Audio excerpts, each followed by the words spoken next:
Good morning all of you. जो आज का हमारा टॉपिक रहेगा ऑप्टिक फॉर्मूला, इसे अक्सर हम रीस व्यू के नाम से भी जानते हैं। अगर कोई भी एग्जाम में आपका ऑप्टिक फॉर्मूला या रीस व्यू लिखा हुआ है तो इससे कोई भी आपको कन्फ्यूजन नहीं होनी चाहिए। आज की वीडियो हम डिटेल से समझेंगे, जिसमें हम बात करेंगे रेडियोग्राफिक एनाटॉमी, उसकी technique, factor, indication, patient positioning, centring point, fracture, और साथ में हम बात करेंगे कि रेस व्यू को करते समय इमेज में क्या क्या इंक्लूड करते हैं। वीडियो की शुरुआत करते हैं।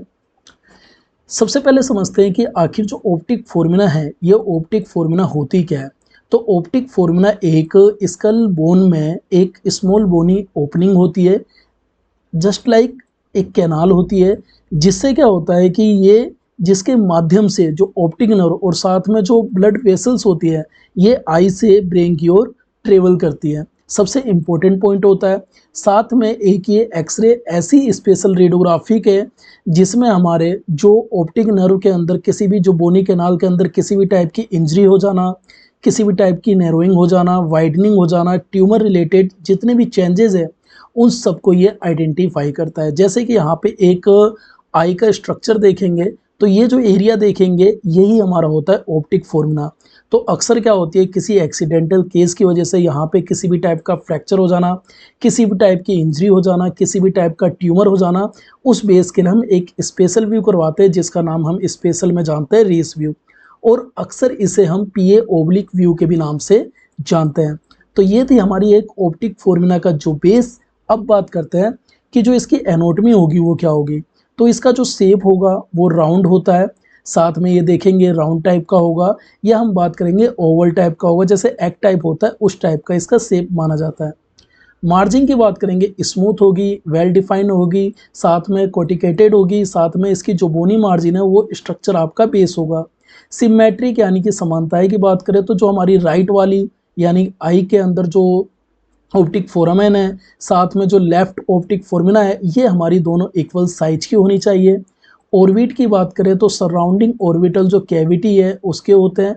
लेजर विंग स्फीनॉइड की बात करें, ये हमारा जो फॉर्म्स रूफ है एंड साइड्स का एरिया हमारा माना जाता है। स्फीनॉइड का जो बॉडी का पार्ट है वो हमारा मीडियल रोटेशन सबसे ज़्यादा बेस्ट माना जाता है। तो ये थे इसके कुछ जो रेडियोग्राफिक एनाटॉमी है, जिसमें शेप के बारे में, मार्जिन, इसकी सिमेट्री जो समानताएं हैं, साथ में ऑर्बिट का स्ट्रक्चर, लेजर विंग जो स्फीनॉइड बोन का है, साथ में जो स्फीनॉइड बोन की बॉडी है उसके बेस पे है।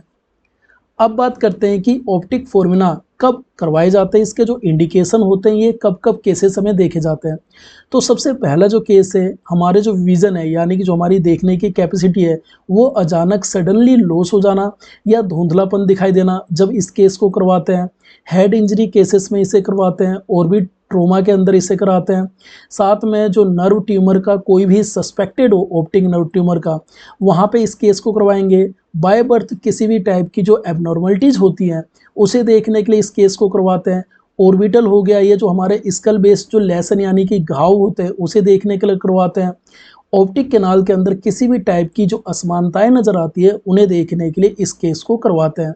साथ में कॉन्ट्राइंडिकेशन यानी कि इस व्यू को हम कब नहीं करवाएंगे, तो अनस्टेबल पेशेंट हो, साथ में अनकॉन्शियस पेशेंट हो यानी कि वो बिल्कुल भी कोऑपरेट ना कर रहे हो, स्कल ट्रोमा हो रखा हो, या बहुत ज़्यादा सीवियर फेशियल इंजरी हो रखी हो, जब इसे हम अवॉइड करेंगे। एडवांस प्रेगनेंसी हो, जब इसे हम अवॉइड करेंगे। सस्पेक्टेड या हम बात करें जो सर्वाइकल स्पाइन इंजरी होती है वो कंफर्म बहुत ज़्यादा इंजरी हो रखी हो, तो वहाँ पे इसे हम अवॉइड करेंगे। क्योंकि कारण हो सकता है कि अगर कोई भी सर्वाइकल स्पाइन इंजरी में इस केस को अगर हम करते हैं तो हो सकता है कि और भी ज़्यादा इंजरी बढ़ने के चांस हो, इसलिए हम इन सब केसेस के अंदर इसे अवॉइड करते हैं। तो ये थे इसके कुछ इंडिकेशन और साथ में ये थे इसके कुछ कॉन्ट्रा इंडिकेशन। अब बात करते हैं कि इसमें जो रेडियोग्राफिक कैसेट का यूज होगा वो 24x30 सेंटीमीटर का होगा, यानी कि एक बेस पे हम बात करें तो 10x12 इंच की कैसेट का इसमें यूज होगा। दूसरी कैसेट 30x40 सेंटीमीटर यानी कि हमारा 11x14 हो गया, या हमारा 14x17 हो गया, साथ में 10x12 हो गया। जिस टाइप की कैसेट हमारे पास अवेलेबल है और पेशेंट का जो साइज का स्ट्रक्चर है उसके बेस पे हम इस व्यू को करवाते हैं, और उसके साथ साथ रेडियोग्राफिक कैसेट का हम यूज करते हैं। दो कंडीशन से करवा सकते हैं, पहला हम इसे प्रोन से करवाते हैं और इरेक्ट में करवाते हैं। अगर आप प्रोन व्यू में करवाने जा रहे हैं तो इसमें बक्की और टेबल टॉप का यूज होगा। और यहीं पे अगर आप इरेक्ट पोजीशन में करवाने जा रहे हैं इस केस को, तो यहाँ पे वर्टिकल कैसेट होल्डर का हमारा यूज होगा। एफएफडी होगी हमारी 100 सेंटीमीटर यानी कि 40 इंच तक नियर अबाउट हमारी एफएफडी का यूज करा जाता है, that means focal to film distance. KVP हमारी होती है 60 से 85 तक एक एवरेज है। मिली एम्पेयर सेकेंड होता है हमारा 13 से 35 तक एक एवरेज होता है। और पेशेंट साइज के अकॉर्डिंग हम इस केवीपी और एमएस को डिक्रीज एंड इंक्रीज करते रहते हैं। इम्पोर्टेंट लाइन की बात करें, जो हमारा रीस व्यू होता है यानी कि जो ऑप्टिक फॉर्मूला का व्यू है, एक ये स्टैंडर्ड और साथ में बहुत ज़्यादा कॉमनली यूज होते हैं, जो हमारे ऑप्टिक फॉर्मूला के अंदर सेपरेट यूज करवाते हैं। और अक्सर हम इस दो केस, अगर हमारे लेफ्ट वाले में इंजरी हो रखी हो, लेफ्ट वाले में चोट हो रखी हो, तो हम राइट वाले का भी एक केस करवाएंगे, जिससे हम कंपेयर करेंगे कि दोनों साइड इक्वल है या नहीं है। तो ये थे इसके ऑप्टिक फॉर्मूला के कुछ टेक्निकल और जो इम्पोर्टेंट पॉइंट। अब बात करते हैं कि ऑप्टिक फॉर्मूला के अंदर जब भी हम रीस व्यू को करवाते हैं, यानी कि से अगर कहीं भी ऑप्टिक फोरामेन हो, ऑप्टिक फॉर्मूला हो, पीए ओब्लिक व्यू हो, साथ में रीस व्यू हो, ये सारे के सारे व्यू इक्वल होंगे। तो हमारे पास कभी कभी ऑप्टिक फॉर्मूला का पीए ओब्लिक व्यू भी लिखा हुआ आ जाएगा, रीस व्यू भी आ जाएगा और ऑप्टिक फोरामेन भी आ जाएगा। अब बात करते हैं पेशेंट पोजिशनिंग। तो यहाँ पे हम दो केसेस में करवाते हैं, पहला हम पेशेंट इरेक्ट पोजीशन में, दूसरा हम टेबल के ऊपर प्रोन पोजीशन में। तो आपके सामने जो ये व्यू दिख रहा है, ये हमारा इरेक्ट पोजीशन है। यहीं पे हमारी एक रेडियोग्राफिक टेबल होगी। पेशेंट को हम जैसे ही सुलाएंगे तो जो उनका फेशियल साइड होगा हमारे रेडियोग्राफिक टेबल के कॉन्टेक्ट में होगा, जो बैक साइड होगा या हमारे जो एक्सरे ट्यूब है उसके कॉन्टेक्ट में होगा। तो यहाँ पे दो व्यू में इस केस को कन्फर्म करवाते हैं, पहला हमारा इरेक्ट व्यू, दूसरा है हमारा प्रोन व्यू। इस व्यू को करते समय जो चिन एरिया है, यानी कि जो चिन वाला एरिया है, साथ में नोज, ये जो नोज का स्ट्रक्चर है, साथ में चिक जो गाल हैं, ये हमारे टच होने चाहिए एक्सरे टेबल और डिटेक्टर के कांटेक्ट में। यानी कि जो हमारा ये देखेंगे, ये हमारा एक डिटेक्टर हो गया। अगर एक्सरे टेबल के बेस पे करवा रहे हैं, बक्की सिस्टम का यूज कर रहे हैं, तो हमारे चिन, नोज, चिक ये सब टच होने चाहिए, चाहे आप डिटेक्टर के कांटेक्ट में ले जाएं या एक्सरे टेबल के पास ले जाएं। फिर हमें देखना होता है जो हमारी मीडियम सजेटल प्लेन है, यानी कि एमएसपी लाइन को हमें एडजस्ट करना होता है 35 से लेके 37 डिग्री तक जो एग्जामिनेशन करने जा रहे हैं। यानी कि एक बेस देखेंगे, ये हमारा मिड लाइन है, तो हमारा जो राइट का स्ट्रक्चर है, जो इसके बीच का जो डिस्टेंस होगा, ये एरिया होगा, ये हमारा 35 से लेके 37 डिग्री तक इसके बीच में डिस्टेंस होगा। और जो दूसरा अपोजिट एरिया है, जो स्ट्रक्चर देखेंगे, जो साइड का एरिया, ये हमारा 55 डिग्री तक यहाँ पे बीच में स्पेस होना चाहिए। अगर यहीं पे 37 डिग्री हो रहा है तो यहाँ पे हमारा 53 होना चाहिए। इसके लिए एक यूनिट भी आता है जिसके बेस पे हम मेजर कर सकते हैं कि वो कितने डिग्री का बेस हो रहा है। यहाँ पे हमारी एमएसपी लाइन एडजस्ट जब हमने कर लिया है 35 डिग्री से 37 डिग्री तक, साथ में जो हमारी OMB है यानी कि ऑर्बिटोमेटल बेस लाइन है, इससे हमें हॉरिजॉन्टल लाइन से 35 डिग्री तक ऊपर रेस करना है। यानी कि जब आपने एक स्ट्रक्चर के बेस पे जब आपने एक व्यू कर दिए, तो जो हमारी हॉरिजॉन्टल लाइन है यहाँ से रेज करना है हमें ऑर्बिटोमेटल बेस लाइन से ऊपर की साइड 35 डिग्री। तो अगर हम एक बेस पे समझाए, एक हमारा ये स्ट्रक्चर हो गया, यहाँ पे हमारी एक सेंटरिंग पॉइंट होगी। जब यहाँ से हम करेंगे तो ये जो स्ट्रक्चर होगा, ये हमारा 35 डिग्री के बेस पे या 37 डिग्री, यहाँ पे हमारा 55 टू 53 डिग्री। साथ में जो हम बेस देखेंगे अपर की साइड में 35 डिग्री तक हम इसके बेस को करेंगे, कि जिसके साथ साथ हमारी जो ऑप्टिक फोरामेन है वो हमारे सामने क्लियर हो जाए। तो ये थी इसकी पेशेंट पोजिशनिंग। अब बात करते हैं कि ऑप्टिक फॉर्मूला में जब व्यू को करेंगे, रीस व्यू को, तो जो इसकी सेंट्रल रे होती है वो क्या होती है, तो डायरेक्टेड होगी। इमेज रिसेप्टर जो फिल्म होगा इसके परपेंडिकुलर, यानी कि अगर आप इरेक्ट व्यू में करवा रहे हैं तो यहाँ पे हॉरिजॉन्टल रे का यूज करेंगे, और यहाँ पे जैसे ही आप टेबल के ऊपर करवा रहे हैं तो हम यहाँ पे वर्टिकल रे का यूज करेंगे। फिर हमें ये देखना है जो हमारी ईएम जॉइंट है, यानी कि एक्सटर्नल जो ऑडिटरी मैटस है, ये ओपनिंग होल देख रहे हैं, यहाँ से अपर मोस्ट पोस्टेरियर की साइड में 7.5 सेंटीमीटर, साथ में सुपीरियर की साइड में 7.5 सेंटीमीटर तक इसकी डायरेक्शन रखनी है। पासेस होगी जो हमारी ऑप्टिक फोरामेन है उसके थ्रू साइड में एक मार्कर का यूज हम कर सकते हैं आइडेंटिफाई करने के लिए। जो हम करेंगे, जो हमारा सुपीरियर इंफीरियर जो रीजन है इसके ऊपर के साइड में टॉप पे हम एक इसका यूज करेंगे। ये जो स्ट्रक्चर देख रहे हैं यही है हमारे ऑप्टिक फोरामेन, और जो ये आपकी कैनाल जा रही है, नहर जा रही है, यानी ये हमारी ऑप्टिक कैनाल। तो हमारा जो सेंट्रल रे है इसमें डायरेक्टेड इमेज रिसेप्टर के परपेंडिकुलर, यानी कि अगर हम इरेक्ट व्यू में करने जा रहे हैं तो यहाँ पे हॉरिजॉन्टल रे यूज होगी, और अगर हम टेबल के ऊपर करने जा रहे हैं सुपरप्रोन में तो हमारे सामने वर्टिकल रे का यूज होगा।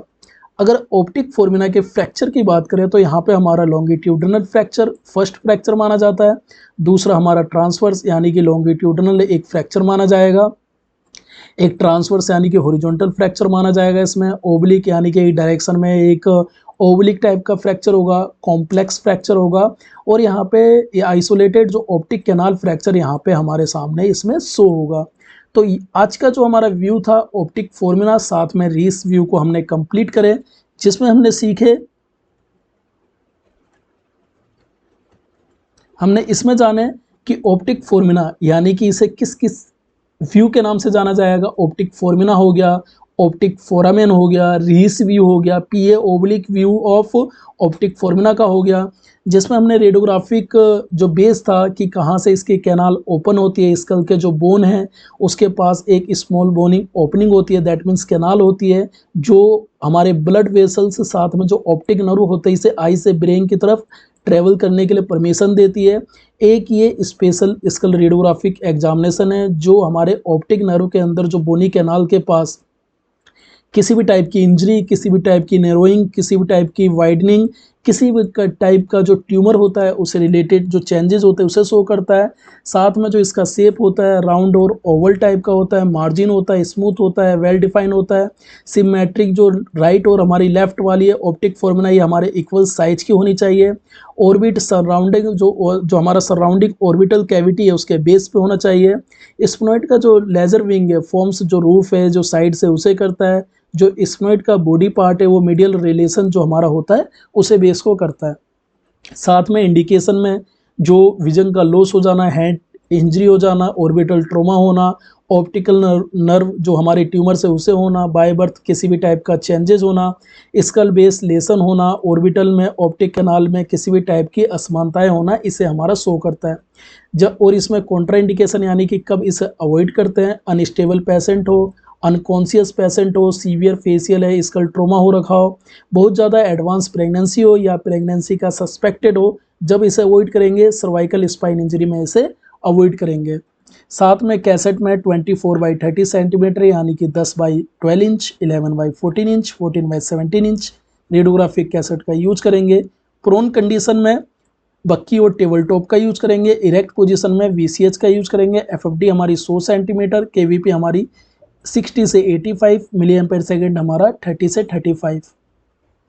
फिर जो हमारा व्यू था पेशेंट पोजीशन में इरेक्ट और प्रोन व्यू, चिन, नोज, चिक हमारा सब डिटेक्टर और एक्सरे टेबल के टच में होना चाहिए।